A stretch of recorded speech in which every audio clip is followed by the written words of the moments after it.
Hey, welcome to Film Fanatics, 3 film geeks discussing movies both new and old. My name is Dan. My name is Justin. And I'm Joe. This week's show is for the genre nerd in all of us. Our new release slate includes the film version of a classic sci-fi book, Ender'S Game. Our new classic this week is The Avengers, gearing us up for Thor, The Dark World for next week's show. And our old classic is another sci-fi movie chosen by Joe, The Day the Earth Stood Still. And breaking the theme quite a bit is our Oscar nominee A to Z film, the 1949 comedy Adam's Rib. But in honor of the Avengers and the upcoming Thor, this week's top 5 is our top 5 Marvel comic movie adaptations. We'll also be starting a new feature this week on the show, our Home Media Moment, taking a look at a film recently released on home video and on demand that we did not get to see in theaters and therefore were unable to review for the show earlier. Before we start off, though, speaking of the Marvel Universe, Justin brought to our attention the other day that Avengers director Joss Whedon was brought in during the filming of Thor: The Dark World to punch up and rewrite a few of the scenes. Director Alan Taylor said, quote, "Joss came in to save our lives," end quote. Marvel president Kevin Feige said that some of Alan's comments had been taken out of context, and that because he's writing and directing the next Avengers movie, Age of Ultron, he's kept in the loop about all of the Phase 2 movies, so he knows where all the characters stand when that film begins, and that he's just giving them thoughts on everything from early drafts to early cuts of the movies. Obviously, that's probably some spin to prevent some bad buzz on Thor 2, but Justin, you were concerned about this when you mentioned it to us, so let's start with you this time. I guess my main concern with this one comes from the fact that reshoots this late in the game, be it narratively or in terms of the overall writing, seem to never really work in their favor. With Thor: The Dark World, I don't know how much they had to alter. I know there was some trouble getting it off the ground, but I guess my main concern is it just sort of impacts the overall authenticity of the director to me. It's not diminishing my excitement towards Thor: The Dark World.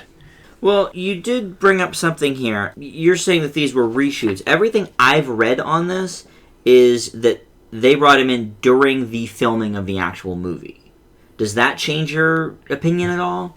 Not really. It's a director should be able to look at a script and figure out a way to make this work. It concerns me that the director had a bit of a brain fart, I guess. And yes, I guess it's good that they at least got the man that's working on what this is all leading to, which is Age of Ultron for the second Avengers movie. But it's still on the director himself to figure out how to pull off an individual narrative until then. You don't think it says something, though, that the director or whoever decided to bring Joss in realized that there was an issue? I mean, I would rather have a film that maybe needs a few touch-ups than a director really missing the mark and not realizing it and releasing a poor film. It's not that I'm saying that I want them to miss the mark. It's a matter of I don't think the answer to fixing a narrative involves getting a guy who knows how to do it better to solve all your problems, because as a filmmaker, there isn't that opportunity every moment. Joe, what do you think about all this? Well, honestly, I think that Marvel Studios has done a pretty good job of keeping this universe pretty tight. They've been really doing a good job having their writers intersect and keep a close eye on how things are going to really develop these phases. And they were able to do that before Joss Whedon. However, I think that since Joss Whedon did such a great job with the Avengers and basically gathering all these characters together and having their lives intersect into these bigger storylines, I think that having him involved is necessary. Since the fact that Iron Man 3 had very little to do with it, and therefore kind of suffered as a film, I think that's quite evident. If Joss Whedon was someone involved with The Dark World, I don't think that could hurt it. Because I know they had virtually no involvement in Iron Man 3. There was a point that I missed during your introduction that you brought up the fact that Joss Whedon himself has been heavily involved in overseeing all these films and how they're going to play. If memory serves, in the case of Iron Man 3, he got a screener maybe a month prior to the film's actual release. And the words he was quoted for saying immediately following it were, "What am I supposed to do with this?" I just read you what the Marvel president said. That wasn't my opinion. No, I just wanted to bring that to light. The way I see it is, I think that just kind of makes the point that it's a good thing that he's involved with The Dark World and all of their films, at least somewhat, so that he has some idea of what's going on and kind of guide the story in the right direction. Because, as you said, he looks at Iron Man 3 and says, well, okay, how am I going to work this character back in? That kind of deviates from everything I was building up in my movie. Okay, I got to work around this somehow. So I think it's a good idea he might be involved. Yeah, maybe that's partially why they did involve him. Like, okay, with Thor. We didn't ask Joss, so what were your plans for the Avengers? Oh, you didn't want us to do that? Okay, let's make sure we don't do something with Thor we shouldn't do. All right, well, let's move on to another sci-fi film. This is Ender's Game, and Joe is going to tell us about that. Ooh, Ender's Game. Okay, I'm excited. Well, Asa Butterfield plays Ender, the title character of Ender's Game. The film also stars Harrison Ford and Ben Kingsley, as well as several other high-profile actors. And basically, it takes place in the far future, and Earth recently suffered an invasion from an alien invader and was nearly devastated. However, the battle was won by an ancient hero who apparently defeated the alien race by unknown means. Therefore, to prevent the aliens from attacking again, the military has basically narrowed down a group of super intelligent children who will basically work through various simulations and battle training, and they will be the helm for saving the human race. And Ender is apparently the most intelligent of them, will lead them in the final conflict, and is kind of built up as basically the savior of mankind. This film was an adaptation of the 1983, I believe it is, science fiction series. Dan's looking it up right now. I think it's 83, but he'll correct me if I'm wrong. And it's considered to be one of the most classic science fiction stories of the late 20th century, and it's one that I read several times actually when I was younger, and I really enjoyed it. And I have to say that as far as adapting a story like this, it does a really, really good job. That's probably one of the real strengths I see in the movie, is that as I was watching it, I was taking in the scenes and I was thinking, wow, this is like really word for word capturing all these different important scenes from the book. It's capturing all the main themes and messages, and the performances really, really reflected it. I thought they did a good job of exploring the dehumanization of Ender, as well as some of the wartime propaganda and the interrelations between these pre-teens and their struggles to kind of be the helms of the saviors of mankind, basically. So it really, really did an excellent job in that particular area, I think. However, the film kind of suffered a little bit towards the end, I think, kind of going around making Ender seem more like a messiah figure, which was kind of implied earlier on in the film. However, I don't really say that's a negative because it's exactly the way it was in the story. I won't give it away, but it did really follow it fairly well. Overall, though, I thought the special effects were pretty awesome. They really did a good job bringing those gravity simulations to life. They did a good job with the mind game. I thought they really, really articulated that very well visually, actually much better than I remembered in the book. So in terms of capturing those scenes, I thought they did an excellent job. It's honestly one of the best adaptations I've ever seen. It really was. And since I liked the story so much, it was really great. I would give it a slightly higher grade, except that they kind of took out a significant portion of the book involving Ender's brother and sister, and they were kind of underdeveloped in that particular area. However, I thought that Harrison Ford did a brilliant job. He was in the movie a lot more than I thought he was going to be, and I thought they really expanded a lot with these characters, and that's a big part of the performance, but the special effects and directing were really on par as well. So overall, I was very satisfied with Ender's Game. I would definitely watch it again. I think that really for adapting a story as adequately as they did, it's really quite commendable. I'm going to give Ender's Game an A-. The book was released in 1985. Okay. So you were close. Here is a movie that looks great and would have probably been really thrilling in 3D. Sadly, the choice to not make it in 3D is one of the many missed opportunities I thought Ender's Game suffered from, including not making much of an emotional connection with its audience or explaining certain things fully. Now, I'm the one of the three of us who has not read the book, and I'm not sure if things might have been more clear if I had, but I was left not caring much about any of these characters or their plight, with the exception of Ender himself and a couple of his eventual friends. Among other things, it was never adequately explained to me why these young children are doing all the fighting. I'm glad you brought up the point about the brother and sister, because I thought they were mostly pointless. I mean, I could see that they were trying to work them in a little bit, but there's a huge, underdeveloped. You said that's a great word to describe. There's a huge section of the book which deals with their storyline. They pretty much cut that out. It seems like there was. It seemed like there was a lot more there that they weren't really showcasing. So that was another thing. The whole film is basically them performing in different simulations, or in a few cases, actual video games. And it just was all a fairly boring lead up to a finale that happens with such little fanfare that it almost doesn't resonate.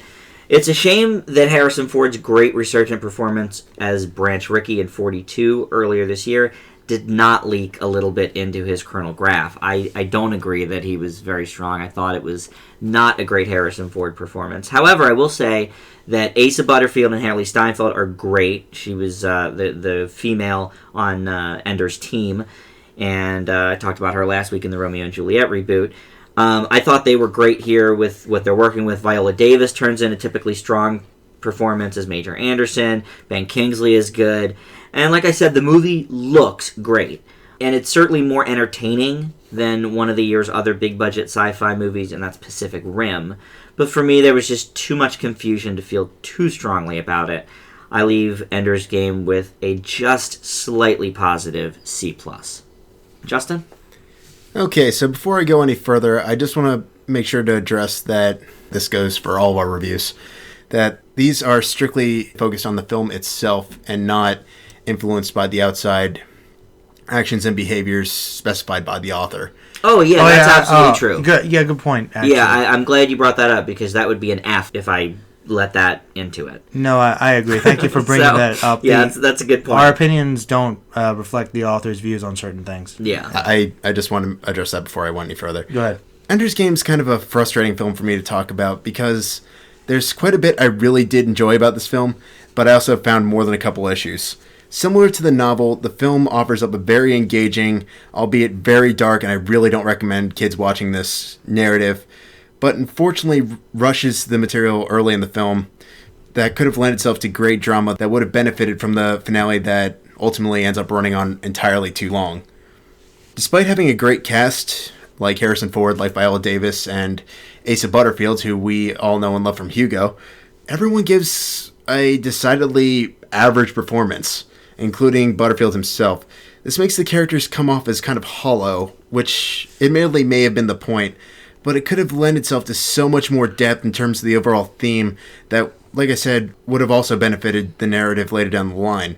The visual effects I thought were surprisingly good, and Joe, I completely agree with you in terms of the mind game sequences, and for the most part they keep the few and far between action sequences relatively intense, albeit sometimes they do occasionally fall into the realm of goofiness. However, the best thing about Ender's Game comes simply from how it handles its mature content. The film doesn't hold back, and it often becomes downright unsettling, which is what an adaptation of this novel really needs to do. Although I can't say in full confidence that I could see this as a great upcoming franchise, but given the first installment, I would not shy away from a sequel. Ender's Game gets a B- from me. You know, it's funny you say that. I kind of chuckled to myself a little bit because I don't know if you caught it. There was a reference to Speaker of the Dead, very briefly. Ben Kingsley mentions about how his markings help him speak to the dead. I actually never read that novel, so... Well, I don't know. I thought you might have caught on to that. But the thing is, I think that even though Speaker of the Dead is actually kind of the second book, which could follow up to this, it's a very different story. And I actually think if they adapted that, it would probably be interesting. A much older Ender doing something completely different. I'm not sure if it will spawn a franchise, but it would be interesting to see if it did. There was one other point that I wanted to mention, and this comes back to your comment, Dan, about how Ender's siblings, Peter and Valentine, don't really have much character development. While I really did like Valentine's character in the novel, I thought the way Peter developed in the book, I don't know about you, Joe, but I thought it was kind of forced and really bizarre how it played off. Honestly, this is the thing. You guys both acknowledge that those characters were a bit underdeveloped. I'm actually kind of glad they didn't use that part of the storyline because of all the parts of the novel, that was the part which would have been hardest to sell because basically those two characters kind of manipulate the newscast to basically take over the world in short. Sorry, spoilers, but that's something that would have been almost an entirely different movie, would have made it an hour longer, and I'm not entirely sure that the audience would have bought it. I think in terms of Ender's story... Yeah, I don't think it was necessary. It wasn't. I honestly wasn't. It's kind of a separate story. Mm-hmm. And I think that really they took the most interesting part of the novel and they adapted it very well. And they kept the center of the story, which I thought was very important. So honestly, the fact they focused more on Ender, I didn't think was really a problem. No, I didn't either. It's just... I wanted to address that because I think if they had brought that in, it would have been Too much. Too much and maybe even a little bit clumsy. I'd say even a little cheesy, perhaps. Agreed. I think it's interesting that we all found different likes and dislikes with the acting. Justin, you didn't seem to think anybody was all that special. Well, Joe really liked Harrison Ford. I really liked the kids and Viola Davis. I thought most of the performances were great. I actually thought the worst one was Ben Kingsley's. Yeah, I mean, after Ben Kingsley's turn as the Mandarin, I guess maybe I just really liked it here. Honestly, he was better in this because he was actually doing something decent. You're right, but it wasn't like a great performance. No, it wasn't like his performance in, you mentioned Hugo. He was in that with Asa Butterfield as well. Let's maybe put it this way. I personally thought Asa Butterfield did a fantastic job. Oh, yeah. Everyone else, I would say, was solid. Okay. I don't, and as Justin said, they were kind of acting hollow. That's kind of reflecting the attitude of the book. That's sort of what I got from it. So, I mean, you might have thought it was bad acting. I think it might have just been the way they were going with the screenplay. More stoic. And I think that's what they were doing. And I thought Asa Butterfield's American accent was pretty good. Pretty top notch. I don't think it's that easy for child actors to do accents that well. No, he's a good actor. He did a great Emma job. Watson's kind of goes back and forth when she tries to do the American. I'll be honest. I actually thought that they did a good job using him to make the character more likable than he was in the novel. I actually was able to get behind him in the novel, but I think that it was even easier for me on the film. Very cool. I liked it a lot. Yeah. Yeah, you certainly liked it more than Justin and I. Yeah, I did. All right, well, moving on here, we've got Freebirds up next, and this is the first feature-length film from visual effects and animation studio Real FX. In it, we find a turkey named Reggie, voiced by Owen Wilson, who is smart enough to fear each Thanksgiving for its turkey-centric feasts, but unpopular enough to not have any support in rising up against farmers. He becomes the year's presidential pardon turkey, and it's through that he meets Jake, voiced by Woody Harrelson, who claims to know where a time machine is, and the two end up going back in time to the first Thanksgiving to try and get turkeys off the holiday menu. The animation itself in Freebirds is alright, and the voice work is acceptable enough, and actually the movie is directed very well by Horton Hears a Who's Jimmy Hayward, especially I thought in the fighting scenes. But that is about the best that I can say about the movie. The jokes are pretty basic, the premise is completely ridiculous, even for a kid's movie, and there isn't really anything original plot-wise once they travel back in time. And possibly the most offensive of all, the incredible talent of George Takei is largely wasted as the voice of the Time Machine. Now, Justin and I saw this in 3D. Joe, did you see it in 3D? Yes, I did. Okay. I didn't think the 3D added much of anything. Dan, completely pointless. It's completely pointless 3D. It was like when I saw Monsters U in 3D and then 2D, and I didn't even notice a difference. Other than very good directing and a few chuckles here and there, Freebirds just does not have much to offer, and I give it a D+. Joe?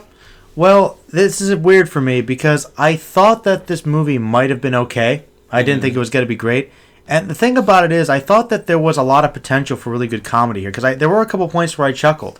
But the thing is, I think that the comedy needed more timing. It felt like they were trying to ram jokes like every 5 minutes, and the movie didn't have time to breathe or calm down. Right. It was just rushing through, and it ranged anywhere from kind of semi-witty to just really, really stupid and juvenile. Mm-hmm. So it was all over the place, and I think it was too fast. But I do agree the animation was okay, the voice acting was all right, and the characters were fairly likable, but it was a very silly premise. Yeah. But I was kind of semi-interested at first.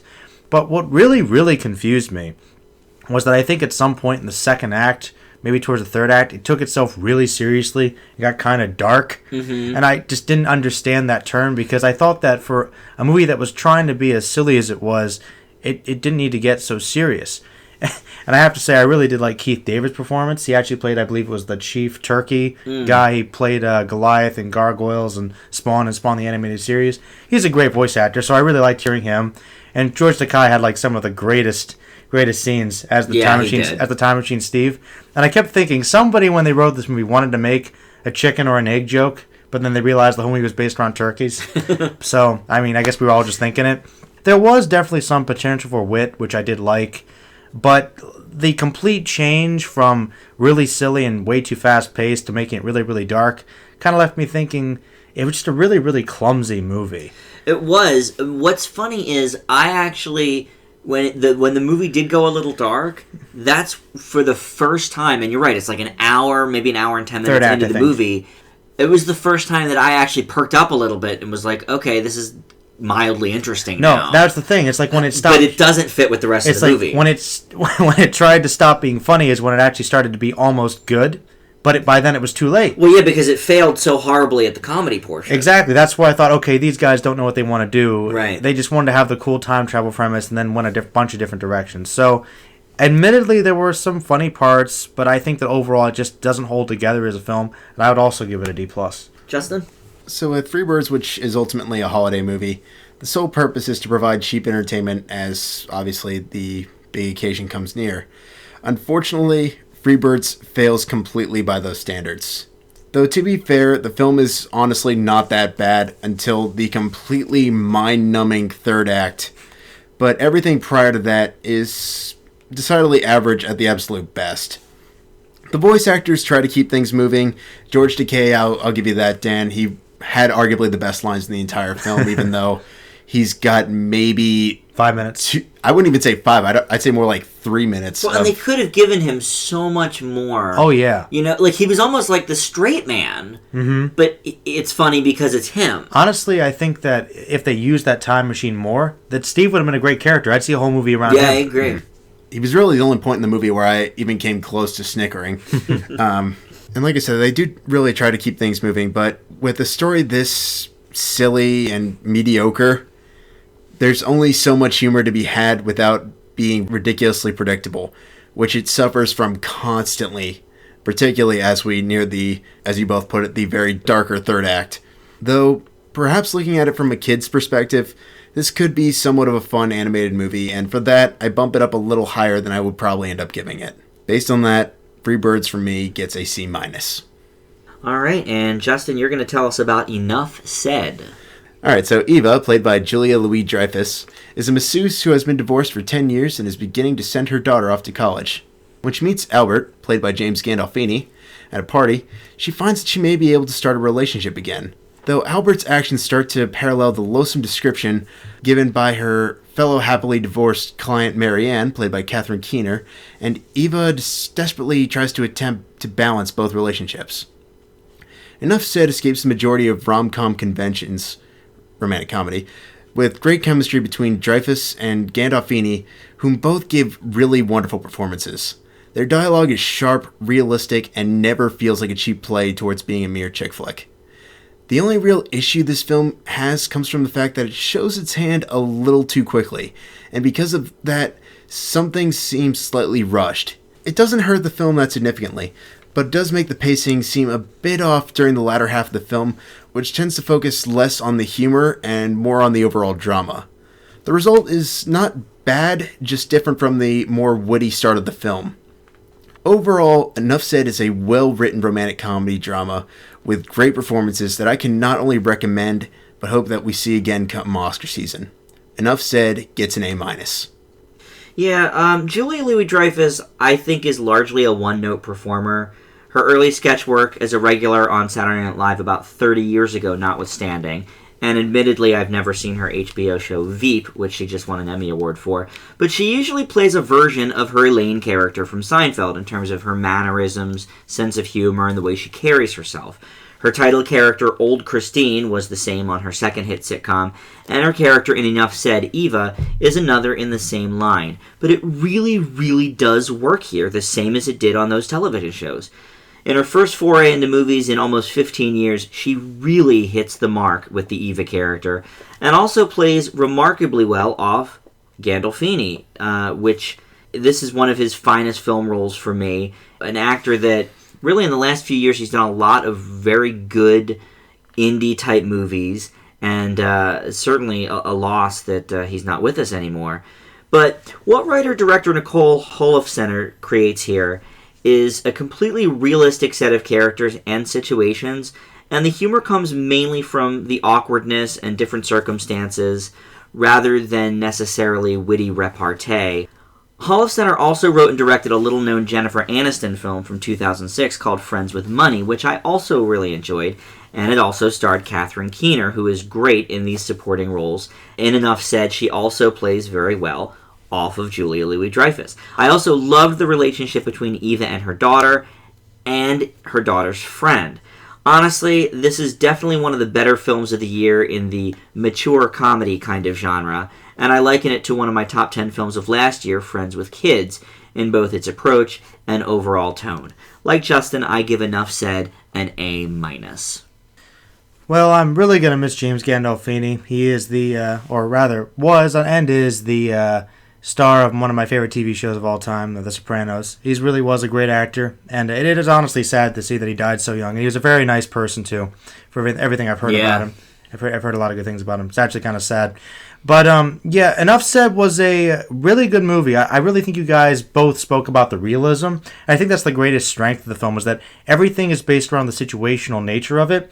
And there is that good balance of humor and drama that just seems really grounded. And the characters really, really sell that. I think Dreyfuss really gives a great performance here, honestly. Like, I haven't seen many of her roles outside of Seinfeld, so for me, I thought it was a bit different seeing her a bit more reserved, I suppose. So I thought it was a really good performance for her. And she had a lot of great charisma and chemistry with Gandolfini, and that was a really great strength as well. There were a lot of great positives to it, and I really enjoyed that. I thought the writing was very solid. It flowed very well, and it was good. It was really a nice film, and I liked the conclusion. I thought things kind of fit very well together. Good message. Really, I can't say much more than you guys already said. I'm going to leave it with a B+. Yeah, and I think Justin, really hit on the whole thing that this is not your traditional romantic comedy. I called it a mature comedy, sort of in the vein of it's complicated. Basically a rom-com for the older crowd slightly. It's not as dumbed down as, some of your teen comedies or your 20s comedies. And I think it really, really made it a stronger ensemble piece. And I like that it wasn't just set up joke. The comedy really came from the characters and the situations, and especially the awkwardness, at points. I think you make a good point. I guess it has sort of that indie feel to it, where it has that charm.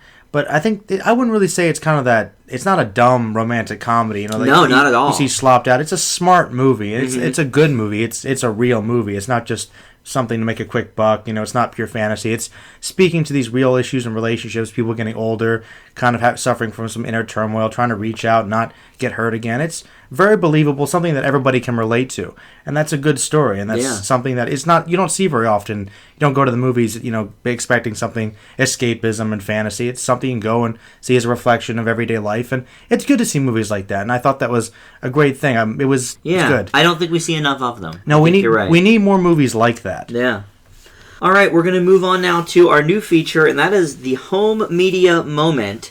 And basically, this is a movie recently released on home video or on demand or Redbox that we didn't get to see in theaters because maybe it didn't come to our area. Maybe a more independent movie, and therefore we were unable to review it on the show at an earlier time. And with all the Joss Whedon love on the show today, I thought our first one would be Joss Whedon's Much Ado About Nothing. Justin? Okay, so Much Ado About Nothing, for anyone who's not familiar with the Shakespearean play, focuses on Claudio, played by Fran Kranz, is a young man in love with Hero, played by Jillian Morguez, the daughter of Leonardo, played by Clark Gregg, who most know from the Avengers, the governor of Messina, and wants to marry her. However, in the days leading up to the ceremony, the two attempt to deceive the bickering duo Benedict, played by Alexis Denisov, and Beatrice, Amy Acker, as the villainous Don John attempts to destroy the happy couple's engagement. If there's one thing I really have to admire about Joss Whedon, it's the fact that the man works very well on a budget. I really wasn't that impressed with his first film outing, but Dr. Horrible's sing-along blog really began to win me over, and that's completely on a micro budget. Much Ado About Nothing was definitely done on a minimal expense, set in modern day, and it largely works in its favor. While it's easy to acknowledge this as an enormous change of pace from something as huge and expansive as the Avengers, it also doesn't really bring anything new to the table. The performances are decent, and it is fun spotting alumni that Whedon has worked with in the past.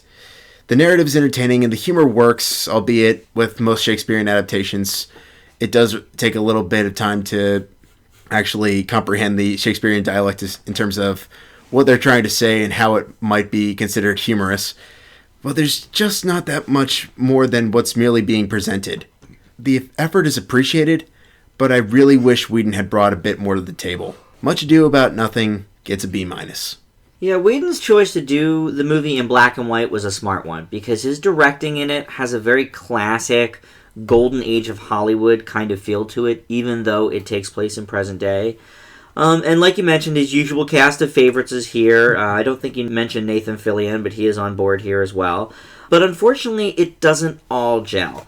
I appreciate Whedon making a movie on a shoestring budget with all his buddies, and a few of the changes he made to the basic plot I liked, and unlike the new version of Romeo and Juliet I reviewed last week, at least he's added something new to the mix. But if I'm being honest, I don't really get the whole Shakespeare comedy thing. Classics like Hamlet or Romeo are great pieces of literature, but in terms of Shakespearean comedies, what was funny 400 years ago doesn't necessarily translate to funny in 2013, and I just didn't find myself laughing at all in Much Ado. In addition, Alexis Denisov, who was so great opposite Amy Acker in Whedon's TV series Angel, falters here against her in this, and while she's a great Beatrice, Denisov's Benedict is just flat. But it is certainly a good attempt and proof that Whedon can do really any genre at least halfway decently, but unfortunately halfway is about all I can give this one. Through no real fault of Whedon's, I just... Much Ado is not one of my favorites, and like I said, I don't really get the whole Shakespeare comedy thing unless you're going to update the script in some way as well. So I give Much Ado About Nothing a C+. And that moves us into our top 5 Marvel movies, and there may be some Whedon love in here as well. Joe, we're going to start out with you and your top 5 Marvel films. All right. My number 5 is 2004's The Punisher. I just thought that they did a great job bringing that character to life, making him kind of relatable. And it told a really dark, gritty story. And I really thought that it really meshed well with the action scenes. And I really enjoyed the humor as well. Admittedly, John Travolta's probably the worst thing about the movie. But I didn't really care. I thought he was a despicable villain. And he served his purpose. And I thought that this movie really upped the ante because in the comics, Frank Castle's family is killed in a picnic by mobsters. He loses his wife and his children. In this movie, the mafia wipes out his entire family. Any of the distant relatives, friends of the family, they're all killed off. And that just kind of adds a whole new level to the tragedy that I think makes it all the more interesting to get behind him. My number 4 is The Amazing Spider-Man. I really, really enjoyed this film. I thought that it really kind of brought a more modern adaptation to the story, kind of more in sync with the 1980s Spider-Man upwards. I really liked the performances by Andrew Garfield in particular. I thought they did a good job making Spider-Man both relatable and kind of accessible to a wider group of people. I enjoyed the Lizard. He was kind of a classic comic book villain for me, and that was just one of the various reasons that I enjoyed it, including an update of certain other characters like Gwen Stacy. My number 3 is The Avengers. I mean, Joss Whedon did a great job with the ensemble characters, mixing them together. And, you know, there's enough said about that. We'll be discussing that in greater detail later, but The Avengers is great. My number 2 is The Incredible Hulk. I think that, unlike a lot of the other Marvel films, I think that in terms of writing, it kind of did a good job both balancing the Bruce Banner character with the anger of the Hulk. It also did something which no other Marvel film, I think, has been able to do, and that is to take 3 of the hero's villains and get them all into the same movie and make it kind of work. And there were a lot of great little one-note jokes related to the Hulk, but at the same time keeping a relatively interesting story. And to be honest, it's probably one of the more solid of the Marvel films, so that would probably be my number 2. Pretty good list. Justin, you want to go with yours? Okay, number 5 is Captain America, the First Avenger. This is one that divides everyone into the loves it or loathes it, as Dan would be a member of, but I can safely say that this was a big surprise for me. The summer of 2011 kicked off with Thor, which I enjoyed, but was expecting Cap's outing to be more or less of a G.I. Joe ripoff. It also didn't help that this was Chris Evans' 4th outing in terms of comic book films, with the other 3 being Fantastic Four, Scott Pilgrim vs. the World, and The Losers. That said, Evans manages to put his best foot forward and and gave us a hero that benefited largely from not being as superpowered as the rest of the other Avengers ensemble. Instead, he reminded me more or less of a slightly more souped-up version of Indiana Jones, which I really liked. Admittedly, the film does fall prey to some cheesy World War II cliches, notably the clever, albeit hammy song number, which does make sense given the time period, but is still decidedly cheesy. But it does manage to give us a very strong, very emotional, I'm not going to lie, I was very close to tears by the end, final installment before we got the film that everyone spent 4 years waiting for, The Avengers, and for that, I make it my number 5. Yeah, definitely one of my least favorite of the Marvel films. Not bad. Okay, well, number 4 I know you liked, and that is X-Men First Class. Now, I have to admit partial bias because as a kid, the X-Men were my ultimate escape from reality. Already never being able to physically or socially fit in, it only makes sense that I would be drawn to a series about people with the same issues fighting to save a human race that, for the most part, despises their very existence, and they're essentially saving them just because it is the right thing. Based on that, could I have better heroes growing up? This theme is truly at the heart of First Class, and it comes out in spades throughout the duration of the entire film. Though what I truly love about this comes from the performances in which almost every single member of the prequel, this is where my admiration of Michael Fassbender began, manages to give their counterpart portrayal in earlier films such as the 2003 X-Men movie a run for their money. Much like Captain America, First Class also falls prey to some minor time period cheesiness, but for the most part it manages to avoid it. After 2 mediocre X-Men films, or X-Men Origins Wolverine and X-Men The Last Stand, First Class was a more than welcome breath of fresh air, and I can't wait to see how they will end up building on that when both casts collide in X-Men Days of Future Past. My number 3 is X2 X-Men United. For much of the same reason as I love First Class, X2 really hits home the central concept of being different and having to fight to try and change that. The only reason this ended up being my number 3 on this had largely to do with which film emphasized the theme better, which I would happily argue was this one. I have to confess, I love having a great villain, and this film does a great job in bringing out why Magneto will always be one of my favorites. While the man is willing to do horrible things for the sake of his own species, he also does not kick his opponent when they're down. And in the case of X2, he ends up actually joining forces with the X-Men to defeat the main villain of the film.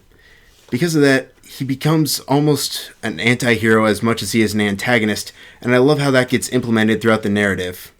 Although the film does run slightly long, and possibly gets a little melodramatic at the end, it's one of my favorite sequels, and I had to put it on this list for that reason. And my number 2 is The Avengers. Much like Joe said, I'm going to try and avoid saying too much about this one, since I know that we're reviewing this later on in the show. That said, anyone that remembers seeing Iron Man in theaters, waiting impatiently for the credits to finish, only to hear Samuel L. Jackson as Nick Fury reference the Avengers Initiative, knows why this is on the list. It was a 4-year wait, filled with numerous heroes and villains to set the stage, and needless to say, it was worth it. The Avengers was, and still is, the very definition of a blockbuster, and it's not hard to see why, given how everyone's favorite heroes are sharing the screen in one epic of a film. That's not to say I don't still have my issues with it, but I'll save that for the overall review. Despite that, The Avengers was still an excellent peak point for the Marvel franchise and really shows how far they've come in the series and how much further they truly have to go. And my top 5 starts off with The Amazing Spider-Man. I thought Andrew Garfield did a great job, much like Joe.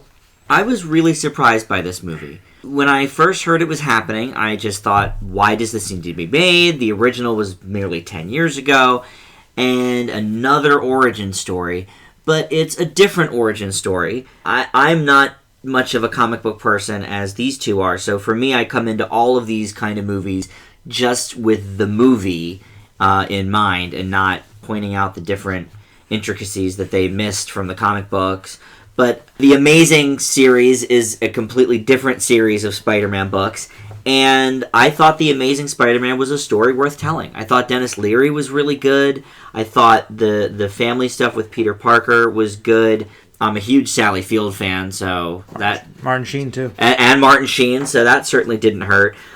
My number 4, like Justin, is X-Men First Class. This is by far my favorite of the X-Men films. The First Class movie was so good, not only in its tone and its message, but really Justin hit the nail on the head when he said that the younger actors are portraying these characters and giving the quote-unquote older actors a run for their money. And I'm definitely interested to see where they take it with the next X-Men film.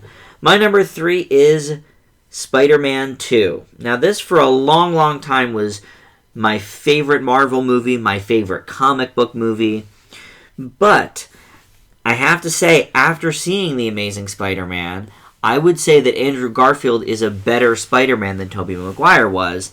And while I loved the original 2 Spider-Man movies, not so much 3, but sort of having that comparison is enough to bring it down just a little bit. I still do enjoy Spider-Man 2. I've seen it multiple times, and everybody sort of talks about the train scene at the end as being a classic, which it really is. But unfortunately, it doesn't hold quite as much luster as it did for me when I first saw it. My number 2 is The Avengers, and I went back and forth on this one between my number 2 and my number 1. Since we all have the Avengers, well, most of us have the Avengers at number 2. You have it at number 3, Joe. I'm a little curious to see if maybe we all have the same number 1 here, but obviously we'll get into the Avengers a little bit later, so I'm not going to go into too much detail, but it really was a great culmination of everything great that Marvel does. Joss Whedon at the helm was fantastic, of course, and like I said, we'll talk about that momentarily. Joe, what was your number 1? My number 1 is Iron Man, and that is partially, I think, because going into the film, I was not a big Iron Man fan, but I heard so many good things about it. I heard this great hype, and I just got this good sense of something really new happening. So, just with very little knowledge, just the trailers and some hearsay, I went in and saw it, and I was blown away by it. I think a big part of that is Robert Downey Jr.'s performance. I think he really does a good job of bringing that character to life. Not exactly the way he is in the comics, but definitely making him accessible, interesting, and funny. And despite the fact that he is kind of a rich, snob, he's also kind of likable. And I think that's tough to pull off. I think that just kind of mixed with the amazing Iron Man effects. I mean, the concept of the suit is so cool.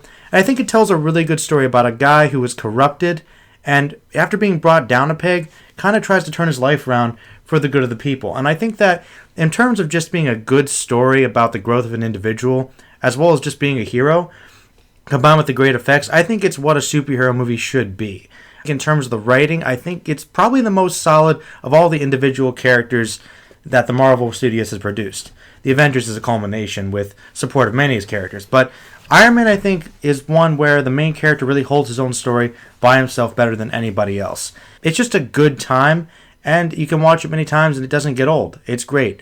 Plus, you've got a great villain, Jeff Bridges. So, really, it's just, I think, as close to perfection as you can get with a superhero movie. It's fun when it needs to be, serious when it needs to be, but doesn't go too wrong in either direction. My number 1 is Spider-Man 2. I have to say, I really feel bad for the original Spider-Man film series because no matter which film is discussed, it almost always ends with a discussion of the third movie, which most will undoubtedly say was the worst of the bunch. And no doubt. That said, Spider-Man 2 was such a great continuation of the story, I think it's a shame that the trilogy ends up becoming demonized by its third installment. Tobey Maguire adds great new depth to the character of Peter Parker. I know you both mentioned Andrew Garfield doing an equally good job. I personally thought he reduced Peter Parker to being an arrogant whiner. And I really thought, in terms of villains, it doesn't get better than Alfred Molina, who almost, if not completely, steals the show as Doc Ock. He manages to bring a character to the screen that's not just somewhat insane, but has this sort of haunted aspect to him as well. Alongside this comes great action sequences and a really strong narrative that makes this a well-deserved number 1 for me. Good job. And I will say that when I made the original draft of my top 5, I did have Spider-Man 2 at number 1. And, I thought over these movies a lot before I came up with my final top 5. But Spider-Man 2 really, really did, at the time, set a completely new standard for this kind of movie. And yes, unfortunately, 3 happened. But if you take a look at just the first 2 Spider-Man movies in the series, they really are fantastic. My number 1, though, is also Iron Man, much like Joe. This came out at a time when I was really just getting introduced, in a way, to action movies. I didn't watch a lot of action movies growing up, and the ones I did were more of, like, action comedies. And when this came out, both Iron Man and The Dark Knight made my top 10 for the year, which to me was pretty surprising because it didn't seem like these were my types of movies. But Iron Man really does stand alone as this fantastic, like you said, Jeff Bridges is great as the villain. The writing is fantastic, and it's no surprise that Robert Downey Jr. asked for and received $50 million to be in the upcoming Avengers Age of Ultron and some of the other Marvel features, because he truly deserves it. He is the star of the Marvel Universe, in my opinion. Mm-hmm. And you're right, Iron Man isn't a character that you always think of. You don't necessarily think you can get behind him. No. Somebody once joked that he's nobody's favorite superhero, which isn't really true, but it isn't. But he's usually not on most people's number 1, you know. Right. Well, and that's the thing. Even if you're just talking Marvel, you would think probably Spider-Man first, Wolverine. But Iron Man really has this perfect blend of just snarkiness and attitude and fighting and personality. I mean, it's just everything works in this movie. I think the thing that really helped it succeed is the fact that it just did a really good job of kind of bringing the superhero to the screen and really setting the stage for everything that led up to the Avengers. And I think that you could not have a good series like we do, and we're going to continue to have, without a solid foundation. And that solid foundation is Iron Man. It starts with Iron Man. You're absolutely right. And I love the love story, which I know you're not a super fan of. No. I actually think that it expanded on something from the comics. And I love Gwyneth Paltrow. The chemistry between the two of them is fantastic. I love what they do with Pepper Potts. I would disagree with you on that. I don't think you like Gwyneth Paltrow as an actress, though, right? Not true. I think she's okay. I just don't think the two have any chemistry whatsoever. I think it's an awkward sort of thing the characters are doing. But no, I think it works, personally. I think the chemistry actually got better as the series progressed. I actually thought their chemistry in 3 was the best of the series, even though that film was not great. It was iffy. Again, it started there in the first one, and as they're sort of getting to know each other. The only complaint I really have about Iron Man as a film is that I like Don Cheadle better than Terrence Howard in the films. And he's only in 2 and 3, whereas Terrence Howard is in the first one. I'm actually really glad that they chose Don Cheadle over Terrence Howard, because I am too. I really don't like Terrence Howard that much. You do know why he wasn't in the sequels, right? We threw a hissy fit, right? And because then they said goodbye. At the time, he was getting the most money and demanded more money. He was the highest paid actor at the time. Really? Yep. That is sad. That's why they said, well, we'll just get a better actor for cheap. I heard a bunch of different stories about that, but that's the one I've heard the most prominent. I believe that's the most accurate one. Huh. Wouldn't surprise me. So that's my big gripe about Iron Man, is that it doesn't feature Don Cheadle. Well, the second one did, and that was a plus. Yes, and that certainly is a plus. All right, well, good top 5, guys. And since we're on the good ones Marvel train here, why don't we start off our new classic of the week, and that is The Avengers. Justin? Okay, so after Loki, played by Tom Hiddleston, attacks a S.H.I.E.L.D. base to recruit individuals in preparation for an upcoming invasion, Nick Fury and his fellow agents race to assemble Iron Man, played by Robert Downey Jr., Captain America, played by Chris Evans, Thor, played by Chris Hemsworth, and the Hulk, played by Mark Ruffalo, to be able to stop him. It's hard to think of a more recent film that really has everything that a great summer blockbuster should. It has clever one-liners amongst the cast that largely speak to their characters, such as Cap's inability to adjust to modern society, and Tony's never-ending sarcastic wit, great action sequences, and a villain that never ceases to provide menace. Joss Whedon uses all these elements and crafts a 2.5-hour superhero film that for the most part holds the audience's attention. The problem comes from the fact that with so much going on, there's only so much time to spend on character development. Since this has been a project 4 years in the making, the audience has been given time to understand the major characters, but unfortunately, Some of the side characters that have been introduced, such as Black Widow, played by Scarlett Johansson, and Hawkeye, played by Jeremy Renner, are sadly left out to dry. It's kind of a pity, given that they do have a minor subplot that was rather intriguing and yet never got fully explored. The other minor issue I have comes from the fact that I personally think Whedon is still sort of making the adjustment from making great television shows to making great movies. Admittedly, this is a step up from Serenity, but there were several moments in the Avengers where it just sort of felt episodic and felt more or less like an entire television series crammed into a 2.5-hour film. Though despite said flaws, The Avengers is a great action film that manages to be a ton of fun and still hint at plenty to come. The Avengers gets an A-. Joe?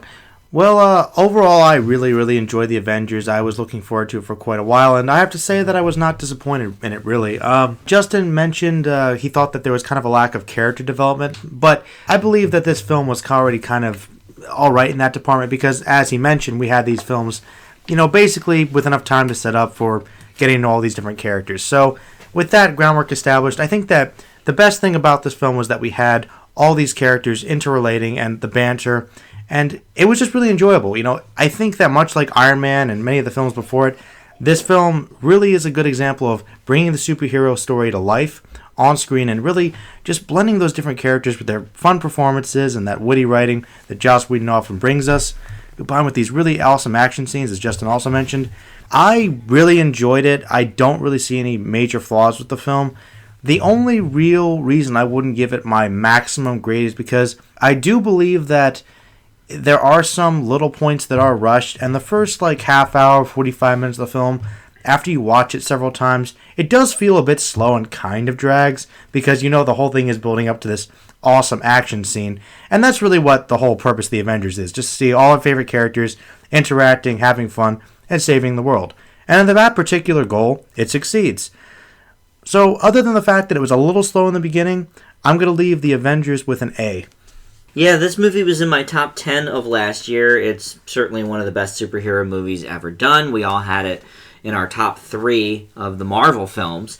The only negative that I can really say about it is that actually, like you just mentioned, Joe, it doesn't quite hold up as well on a rewatch, but it is a lot of fun. The actors all play well off each other, specifically Robert Downey Jr. and Chris Evans. Now, as we mentioned, Captain America is one of my least favorite Marvel movies, but I don't dislike the character, and I don't dislike Chris Evans in the role. And I think that him and Robert Downey Jr. have a lot of fun scenes together where they're sort of battling each other.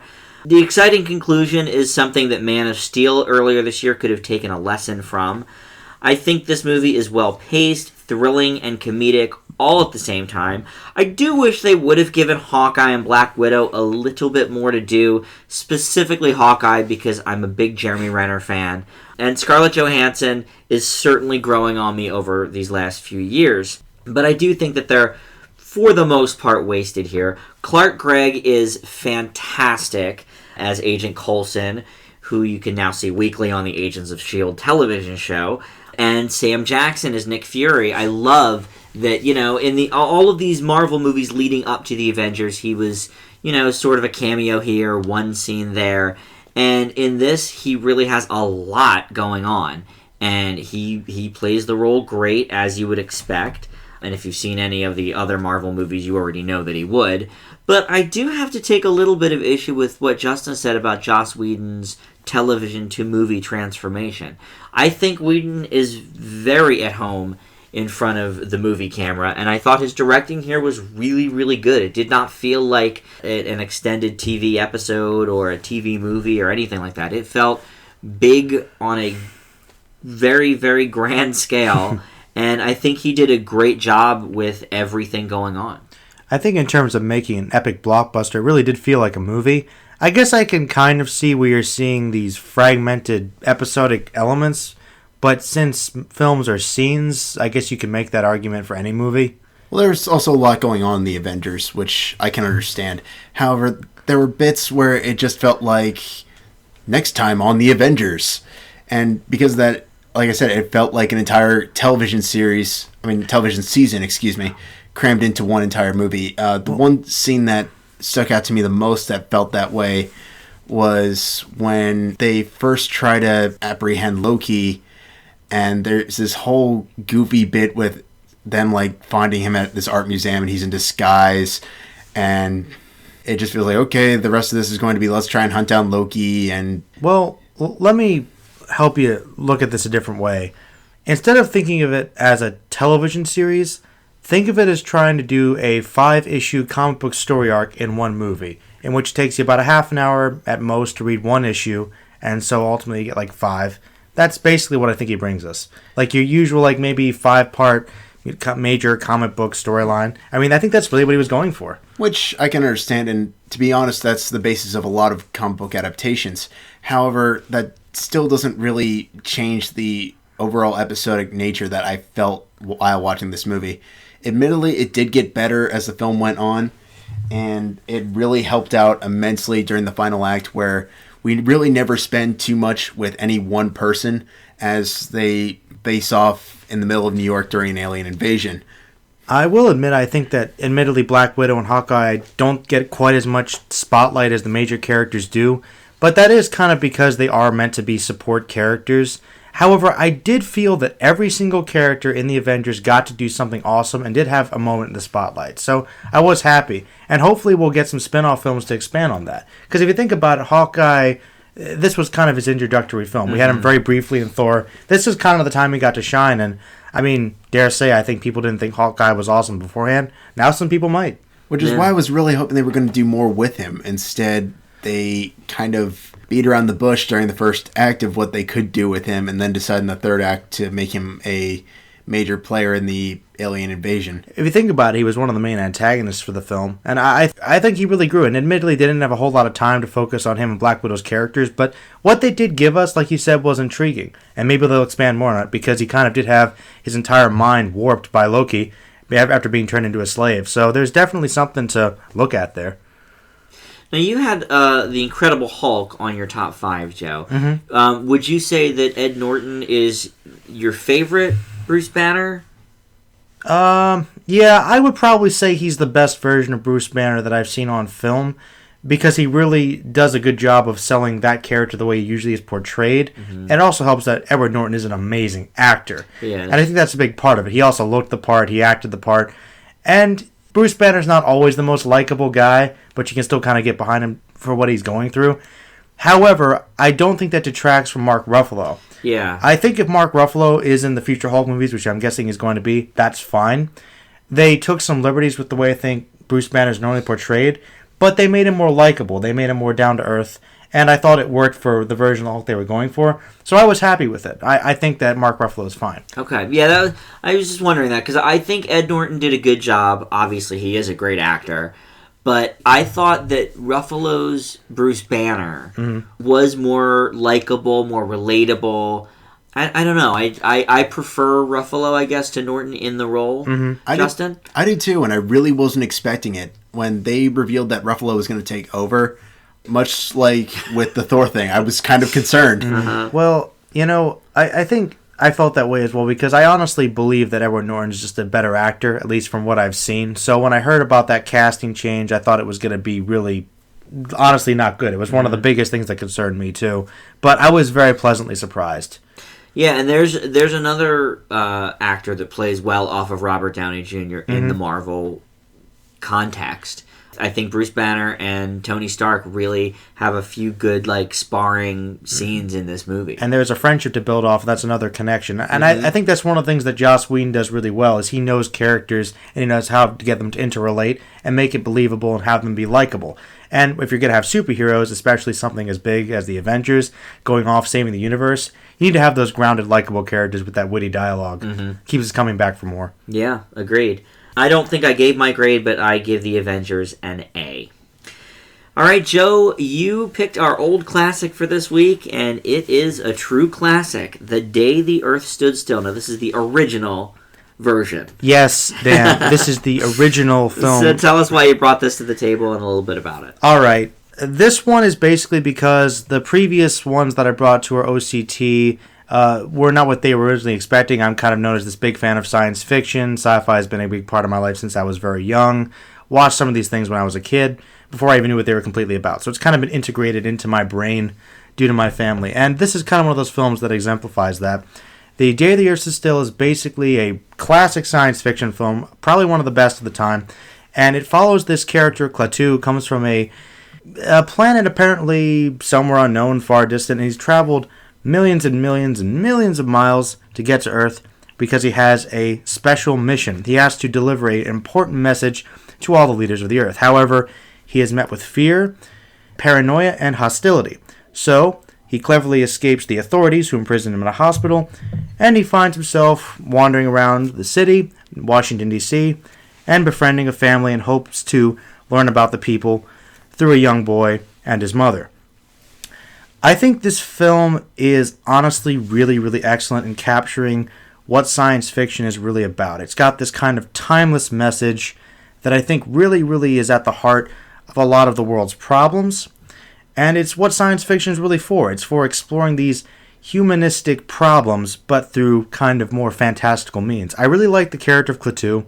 I think that he is likable, and he's really kind of enjoyable to follow. You really care about him, and you like his interaction with the human characters. Even though he is alien and awkward, and that's kind of obvious, he's still somebody you can get behind, and you kind of see him as a portal viewing the different problems that human beings would face when they're faced with the unknown.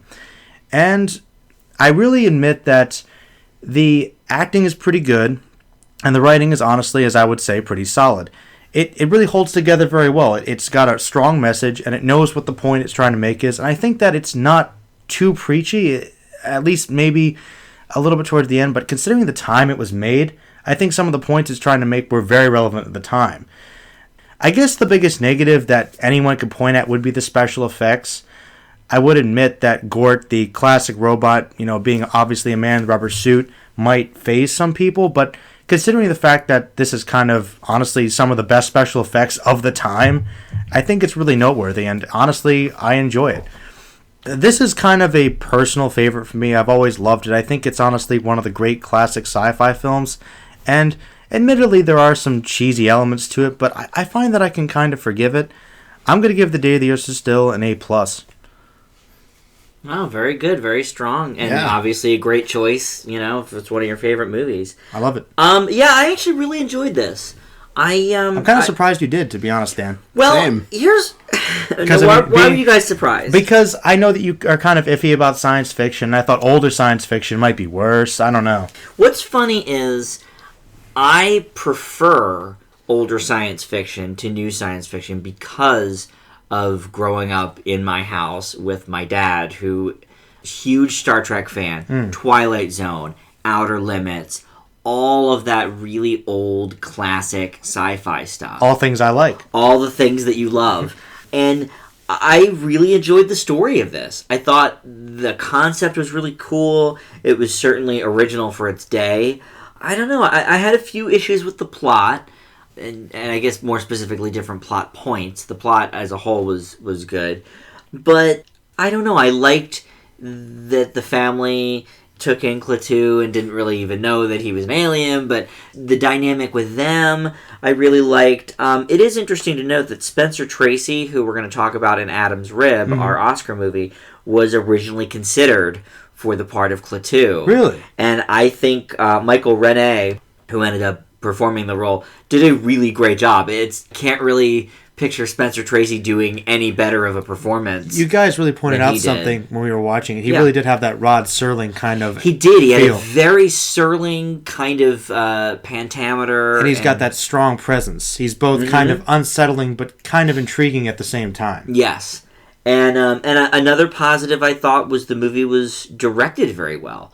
Robert Wise was the director of the film, who went on to win Academy Awards for West Side Story, and one of my all-time favorites, The Sound of Music. And this was about a decade before that. So it was interesting to sort of see... Different direction. Different direction from a completely different kind of movie. I mean, obviously, West Side Story and Sound of Music are both musicals, and here you have a sci-fi movie where there is, admittedly, a little bit of singing towards the end. But a little bit. But no, I thought direction-wise it was great. The special effects, you're right, weren't really amazing. I think probably even for the time they weren't that amazing. But overall, I really enjoyed The Day the Earth Stood Still. I give it a B+. Justin? It's always interesting revisiting classic science fiction because while the effects are obviously dated, the overall themes are usually as present as they've ever been. The Day the Earth Stood Still offers a glimpse into society's own paranoia and how that could eventually lead to their own downfall. This is largely thanks to the actor playing Klaatu, who simply wants to offer peace upon our world and is constantly being denied. While his character struggles trying to find a way for humanity to understand this message, the audience clearly gets this and may even be more prominent than it was in the era of the Cold War. This helps overlook the occasionally cheesy acting on the rest of the ensemble and allows it to be viewed as truly a sci-fi classic. For this, The Day the Earth Stood Still gets a B+. Wow, Justin, you and I are agreeing on a lot of movies today. Yeah, it's a bit of a change of pace. Yeah, nice change of pace. No, I think you guys both hit on the theme, though, of this movie and how it really... I think it's as relevant today, probably, and that's maybe why they remade it in 2008. You don't think it's quite as relevant? I actually think it might be more relevant. Yeah, that's what I mean. In different way, perhaps, but I think it might be so. I think that the primary message of the movie still really speaks to me, and I think speaks to all people that would view it. Yeah, I really can highly recommend this movie. I think science fiction is really a great animal for exploring ideas like that they might be a little easy to overlook, but people often use it for that purpose. Mm-hmm. All right, well, our final film we're going to talk about this week is Adam's Rib, and that is part of our Oscar nominee A to Z. A little bit out of order. We did Adaptation last week due to a glitch in our Amazon Instant Streaming. But this week we got to Adam's Rib, and this is Ruth Gordon, who we watched in our very first Oscar A to Z movie, Abe Lincoln in Illinois, and gave rave reviews to her for her Mary Todd. She was nominated for Best Screenplay for Adam's Rib alongside Garrison Cannon for the 1949 courtroom comedy. Now, ironically, our friend Raymond Massey, Abe Lincoln, in the film I just mentioned, has a connection for this film, too. His 1939 divorce was the inspiration for the story, as real-life husband and wife lawyers Dwight and Dorothy Whitney represented either side in that case. Here, it's Adam and Amanda Bonner, portrayed by Spencer Tracy and Katharine Hepburn, in one of their 9 film performances together. Adam and Amanda take on the divorce of a spurned lover and her cheating husband, Adam representing the man, and Amanda representing the woman. In the opening scene, gunplay is involved with this divorcing couple, so their story makes headlines, and as Adam and Amanda read it in the paper over breakfast the next morning, they decide to represent the fighting couple, with Amanda's platform being about equal rights. Now, the chemistry between Tracy and Hepburn is undeniable, but that doesn't even really need to be talked about. What makes this film a comedy classic is not only its unique premise and fantastic performances, but its very risque for the time humor, bizarre side characters, and above all, it's flat out funny. David Wayne as annoying friend Kip, who has a clear crush on Amanda, is completely over the top. And you can also see why Gone with the Wind and Philadelphia Story director George Cukor was in great form here too, with some interesting choices that pay off, such as having a few scenes be long takes in which the camera doesn't even move for several minutes while conversation is going on. Other than a couple minor issues, Adam's Rib really does deserve its place in the list of all-time comedy greats, and I give it an A-. Justin, what'd you think? If there was one word I could use to describe Adam's Rib, that word would be gutsy. From the theme of gender roles to, as Dan put it, remarkably risque humor for 1949, the movie takes risk, and it's worth recommending on that alone. Spencer Tracy and Katharine Hepburn use all of these, and through their chemistry add some colorful banter that really helps show how the film has been referred to as a comedy classic. The issues come in when the film decides to add more goofy, somewhat slapstick humor into the mesh. It's really a shame because given the sheer witty interplay between Tracy and Hepburn alongside the rest of the cast, it was almost completely unnecessary. Adam's Rib is by no means a bad film, but because of that, these moments do unfortunately pull down my overall grade for the film. Adam's Rib gets a B. Is that largely based on like the Kip character?